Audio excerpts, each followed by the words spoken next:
ओम नमः शिवाय, ओम नमः शिवाय, ओम नमः शिवाय। द्वितीय सर्ग।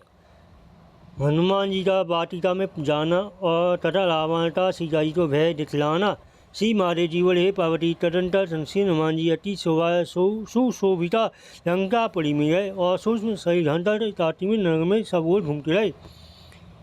सीता जी का पता लगाने के वे राज मंदिर में घुस गए। वहाँ सब ओर ढूंढने पर जब उन्होंने जानकी जी न मिली तो उन्हें लंकनी का तटन याद आया।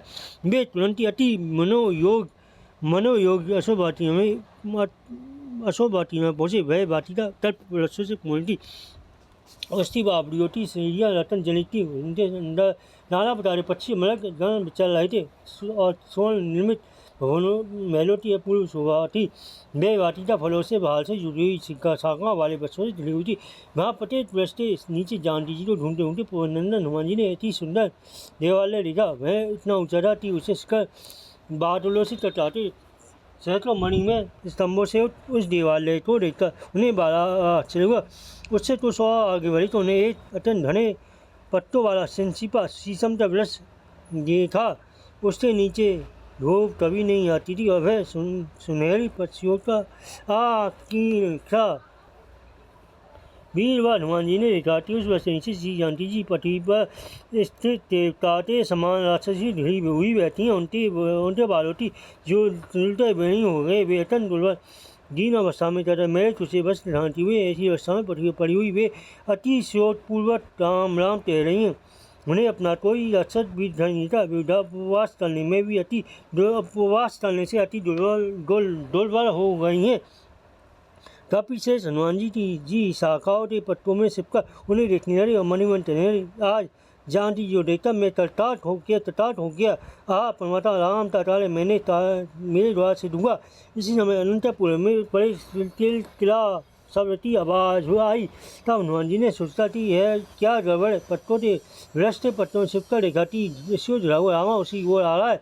उसके 10 मुख 10-20 भुजाएं और तज्जल समूह के समान काले शरीर को देखकर हनुमान जी तो बड़ा विस्मय हुआ और वे पत्तों में छिप गए। रामा तो सदा यही चिंता सताती है कि किसका श्री राम जी के हाथ से जल्दी से जल्दी मेरा मनाओ। न जाने क्या कारण कि वे विगत सीता जी के लिए नहीं आए। इस पर निरंतर भगवान राम का हृदय में चिंता करने से राक्षस रावण ने उसी दिन से राक्षस सपने में देखा कि राम का संदेश लेकर आया हुआ कोई स्वेच्छा रूप धारी बांधा सोच सही से बस्ती साथ बैठा हुआ देखा है। ऐसा दुष्ट सपने देता उसने अपने मन में सोचा तेरा जी ऐसा ही हो अतः अब 100 मन में चलता मुझे एक काम करना चाहिए। मैं जानकी जी को अपने बाग के बाणों से बेहतर अत्यंत जिससे व्यवहार है सब देखकर रामचंद्र जी को सुनावे। यही सोचता तुरंत सीधा जी बात चला। उससे साथ ही स्त्रियों के नूपुर कन धनी आदि झनकार सुंदर कट्टी वाली कल्याणी सीता जी घबराता अपने शरीर को सिकोड़कर नीचे करते बैठे। उस समय उनके नेत्रों में जल भराया हल्दे राम में लग गया।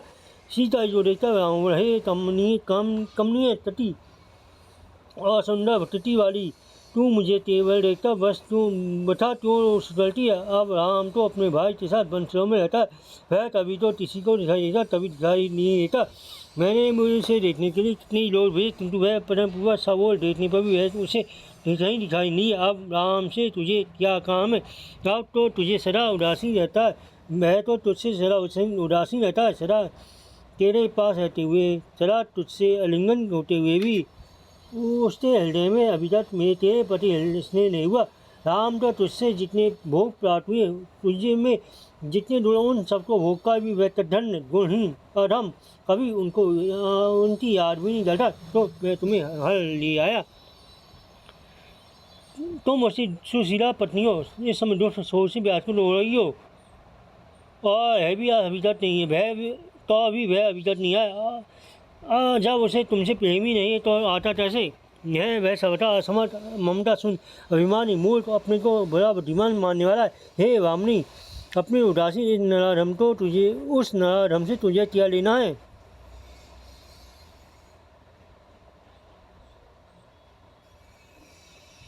एक मैं आशा से तुझे से अत्यंत प्रेम करता हूँ। अतः तू मुझे अंगीकार कर। यदि तुम ये मेरे अधीन है तो तेरे धंधा यश और किन्नर आदि की स्त्रियों का शासन स्त्रियों पर शासन करेगी। रावण के वचन सुनकर सीता जी को बड़ा क्रोध हुआ। उन्होंने से निशा डाल दिया। बीच में कृष्ण लगता कहा, अरे नीच,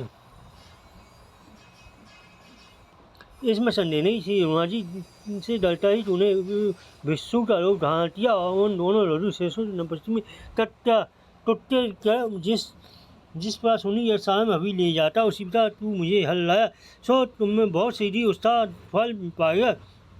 ये समय भगवान राम की बाण बरसाए विधि होकर तू यमलोक को जाए और समय तू मानव राम तो जानेगा। अरे रास्ता धम, इसमें संदेह नहीं, तू सीधी दिखेगा तुझे युद्ध में मार के भाई लक्ष्मण सहित भगवान राम समुद्र को अथवा बाणों का पुल बनाकर यहाँ आएंगे और तुझे पुत्र और सेना सहित मारता तुझे मुझे अयोध्यापुरी ले जाएंगे। जानकी जी के कठोर सुनकर निराशा रावण को अत्यंत क्रोध हुआ और जोर से नेत्र डालते तुरंत खा छींककर जनक नंदी सीता को मारने का चालू हो गया। तब पति के हित में तत्पर रहने वाली महारानी मंडोरी ने अपने पति को रोककर कहा, पतिदेव ये दीना सीना दोठिया तथा टाटा मानवी तो छोड़ दीजिए, आपके लिए तो देवता नाग आदि को ऐसे अनेकों मत नैना मनोहारिणी महिलाएं जो बड़े हिसाब से आप ही का हरवर्ण करना चाहती है। तब ब्राह्मण ने बहुत सी बदन वाली राक्षसी का इस हे निशा चलियो वह अथवा आधा जिस उपाय से भी हो सीधा कामना युद्ध होता सीधी मेरे अधीन हो जाए। तुम सब वही करो, यही 2 महीने के भीतर वह मेरे वशीभूत न हो जाए तो सब सुख संपन्न होगा, मेरे साथ कहीं राज होगी। और यदि 2 महीने का भी है मेरे सैया पर आना स्वीकार न करे तो ऐसे मानवी को मारकर मेरा पराठे करेगा और न देना। ऐसा कर रावण अपनी सुरक्षा अंतपुर को चला गया और आश्चर्य सीता जी को पाकर उन्हें अपने पास से भविष्य करने दी। उनमें से बोली, जानती तेरा यौवन बता ही दिया, यदि तू रावण का सर्वस्था तो सफल हो जाएगा।